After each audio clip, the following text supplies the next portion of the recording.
Telangana times న్యూస్కి స్వాగతం. పెద్దపల్లి జిల్లా గోదావరికని అడ్డగుంటపల్లిలో ఇద్దరు వ్యక్తులు కల్తీ కల్లు తాగి మరణించిన ఘటన మరవక ముందే నిజామాబాద్ జిల్లా ఎడపల్లి మండలం అంబంవై గ్రామంలో విచ్చలవిడిగా ఈ కల్తీ కల్లు అమ్మకాలు కొనసాగుతున్నాయి. నూరు మైదా పని గౌడ సంఘం నాయకులు ఈ కల్తీ కల్లుతో మాకు సంబంధం లేదు, అసలు ముస్తదారికి సంబంధమని తప్పించుకుంటున్నారు. ఒక సీసాను 15 రూపాయలకు అమ్ముతున్నారు. ఇంత జరుగుతున్నా బడా నేతలు ఎవరు కూడా నోరు మెదపడం లేదు. వీరికి ఉన్నటువంటి లైసెన్సులు వేరే ఇతర గ్రామస్తుడైనటువంటి వ్యక్తికి అప్పజెప్పి కళ్ళు అమ్మిపిస్తున్నారు. ఈ కళ్ళులో మురికి నీరు, పురుగులు, పాకుడుతో పాడైపోయిన నీరు కలిపి పోసినటువంటి కళ్ళును ఇదంతా ఏందని స్థానికంగా ఉంటున్నటువంటి యువకులు, రిపోర్టర్లు ప్రశ్నించిన గౌడనలు నోరు మెదపడం లేదు. ఎక్సైజ్ సూపరింటెండెంట్ గారు కూడా ఈ పరిస్థితిని పట్టించుకోవడం లేదు.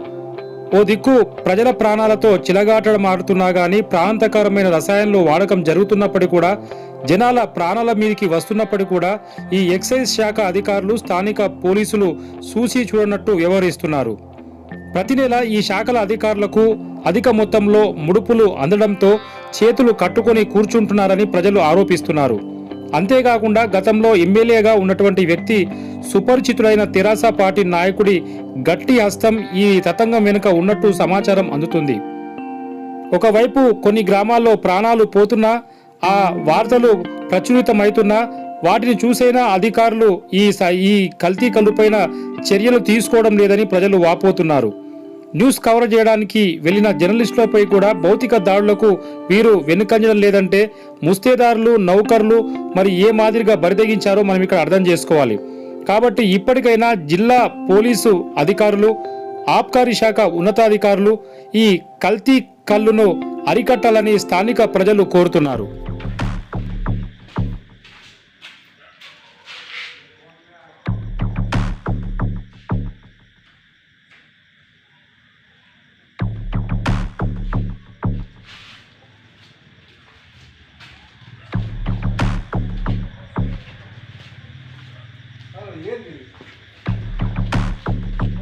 ఏం లేదు, కథలు చెప్పకు కానీ ఏం లేదు.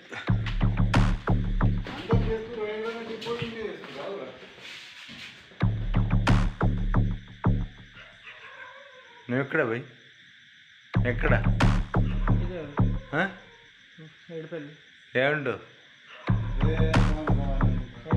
ఏమంటావు ఏమంటావు చెప్పు. ఏంటావు నువ్వు చెప్పు. బాణపల్లి. బాణపల్లి. ఏం పేరు? లక్ష్మణ. లక్ష్మణ. ఇదే పేరు కరెక్ట్ చెప్తారు.